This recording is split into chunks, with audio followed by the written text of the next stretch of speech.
Hi guys! For today's video, magluluto ako ng tinola. So yan, na-prepare ng ating lulutuing mga ingredients yan. Meron tayong manok, nalinisan na po yan, natanggalan ng mga madulas-dulas at mga ano dyan, nilinis ng husto, tinanggalan na rin niya ng taba. Ayan, so meron niyang salt ang ating manok. Tapos yan, ang ihalo ko ay sayote na binili ko sa supermarket.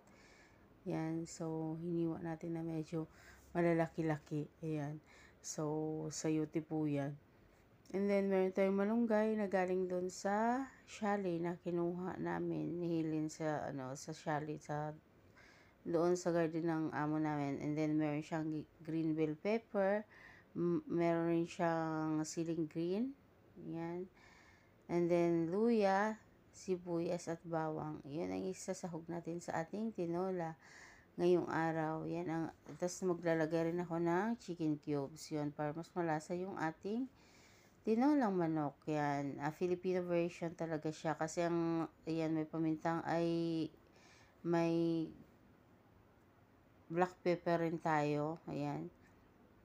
Kasi sa Pilipinas, pag magtinola tayo, yung meron, ayan, so prepare na natin ang paglutuan natin ng kaldero. Sa Pilipinas, pag nagluto tayo nito na may mga parang tatlong klase na hinahalo dun sa ating tinola. Ayan, yung papaya, tas sili, and then minsan sayote, tas sili. Minsan, papaya or sayote, tapos lagyan ng repolyo. Yun ang mga tatlong klase ng tinola na niluluto sa Pilipinas. Yan ang pwedeng isahog dyan. So yan, nagisa na tayo. Nilagay na rin natin ang sibuyas, ang bawang, and then yung luya. Ang luya na pampawala ng lansa, luya, and then black pepper. Yan. So yan ang ating manok. Ayan.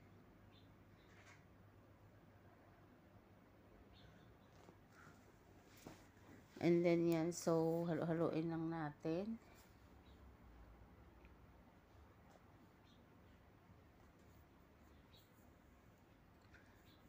And then, pag little brown na, ilalagay na natin yung manok.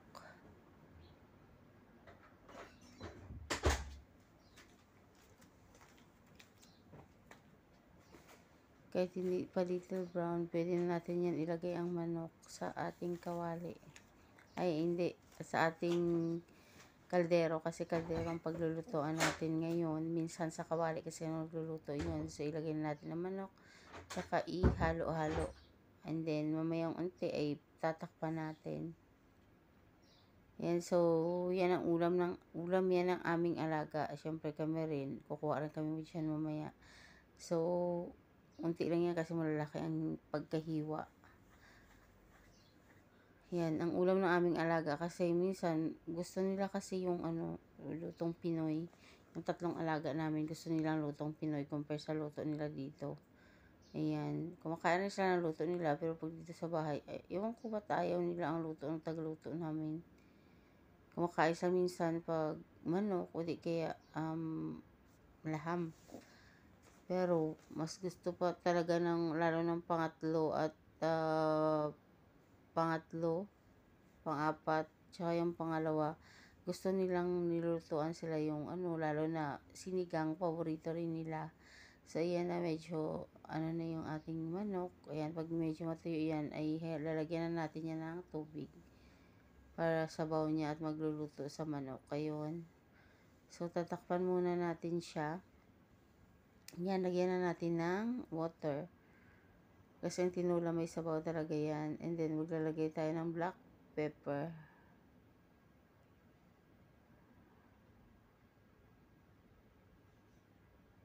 Ayan, and then salt. Lalagyan na natin ng salt. Ayan, tsaka may black pepper na rin siya.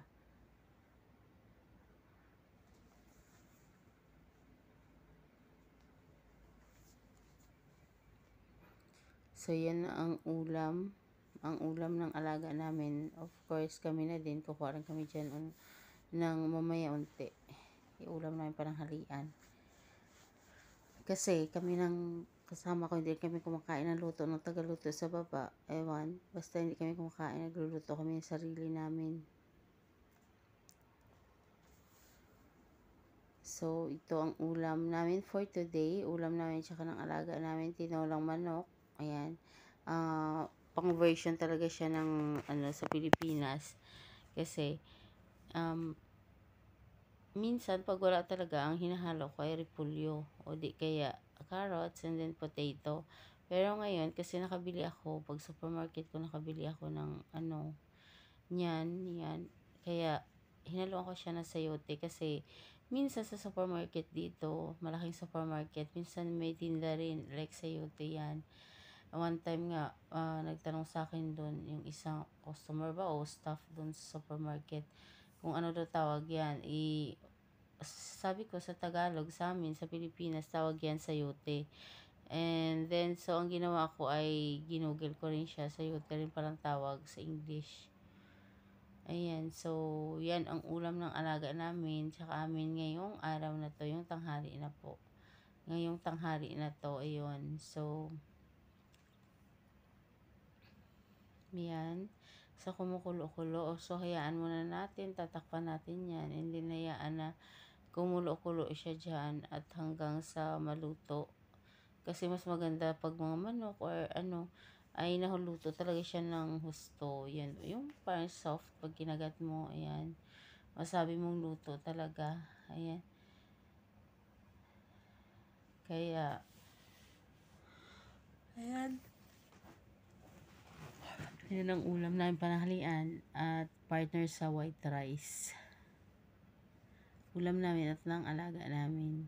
So, yan. Ilalagay na natin. Luto na yung manok. Ilalagay na natin ang green bell pepper. Ayan siya. And then, ang ceiling green. Sasayaan yan siya dyan. Na maluto talaga ng husto at anong manok natin. Soft siya pagka inulam na. Tapos yan naman ang ating malunggay. Tapos mamaya-maya ilagay na natin yung sayote natin kasi yung sayote kailangan ng ilang ayan. So, dandahan natin ilagay dyan, ihalo. Kasi luto na yung manok natin. And then, mga sayote siguro mga 5 or 6 minutes ay luto na din yan. So, hayaan natin kumulo-kulo after mahalo natin yung sayote. Ayan. Tapos may ceiling green, buo lang yan, hindi yan para yung amoy niya lang at hindi siya kasi pwede putulin baka umanghang at hindi makakain yung alaga namin kasi mga bata kasi sila. Kaya kumakain naman medyo maanghang pero ayoko lang kasi ang dalawa dyan parang ayaw na maanghang. Kaya hindi talaga pinuputol yung yung ceiling green na yan. Hinahalo lang yan siya na buo. So, hayaan natin na kumulo-kulo yung ating tinolang manok. Kasi mamaya, pagka ready na talaga, saka ko ilalagay yung malunggay. Ayan. Kasi hindi pa siya kumukulo-kulo na unti. And then mamaya unti ay tatakpan na natin. Ayan, tatakpan na natin yan siya para pantay ang paggaluto. Yan, so, lagi pag nagluto, dapat tinatakpan para pantay ang pagkaluto. Sa bandang ilalim at taas ay pantay.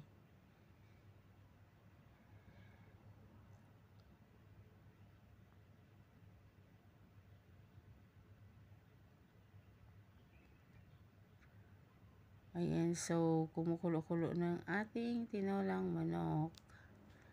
And then, pagka talagang naluto siya ng gusto at sakto ang timpla maya-maya ay saka natin ilalagay yung ating malunggay. Ayan, oo nga pala, Pinoy version talaga ng tinola. Kasi mino rin siya pang Pinoy kasi yung alaga namin kumakain ng Pinoy na luto. So, ayan.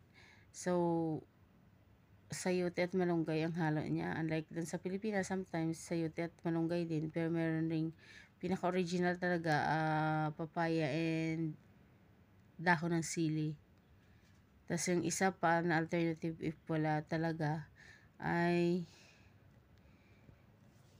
papaya or sayote rin and then cabbage. Yan. So, ganyan tayo pag magluto ng manok sa Pilipinas. Pagka walang ibang ingredients. Dito minsan nagluluto rin sila ng tawag nila dito marag. Pero ang hinahalo nila ay carrots and then potato, yun lang. And then ayan ang manok. Pero minsan pag wala, nagluluto rin ako carrots and potato and then lagyan ko siya ng cabbage. Pero ngayon ito, Pinoy version talaga to na tinola. Ayan. Tapos lalagyan pa yan ng sayot at ay malunggay. Wala namang dahon sili kasi dito, kaya ayan, malunggay ang ihalo natin. At sayote yung imbis papaya.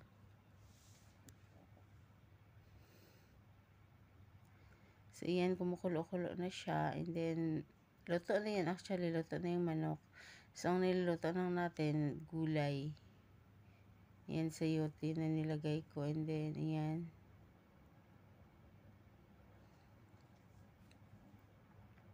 Yan, halo-haloin lang natin. Ayan, pwede na yan. Parang luto na yung ating sayote. Then, dahan-dahan na natin ilagay ang ating malunggay. Ayan.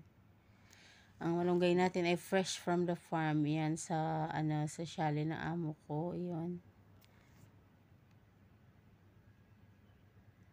Ayan, so, madami na naman mamaya ang kain ito ng alaga namin. Kasi gusto nila to tinolang manok. Ayan, kasi nung maliliit-liit pa sila, minsan pag nagsyali kami, nagluluto kami ng mga ganyan. Kumakain ng mga bata namin, kaya ayan, hanggang ngayon ay gusto rin nila. Ayan, so yung malunggay natin, mga 1 minute lang ay okay na po yan. Pwede na natin i-ahon yung i-off yung apoy. Ayan.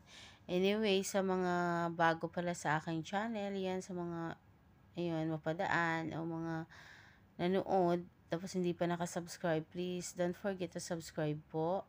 At para updated kayo sa next vlog ko ay please hit the notification bell and then choose po natin yung all para every time po meron akong upload ay manonotify po kayo. Ayan.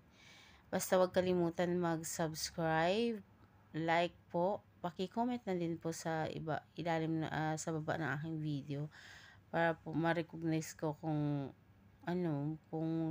minsan kasi lalo busy ay minsan pumadalian, hindi ko mapapansin kung kung hindi ako mag-check doon sa Chrome, hindi ko mapapansin kung sinong nag-subscribe yan kasi minsan busy tayo. Ayan, mega love shoutout po sa lahat. Thank you so much for watching my video. Sana po ay nagustuhan nyo.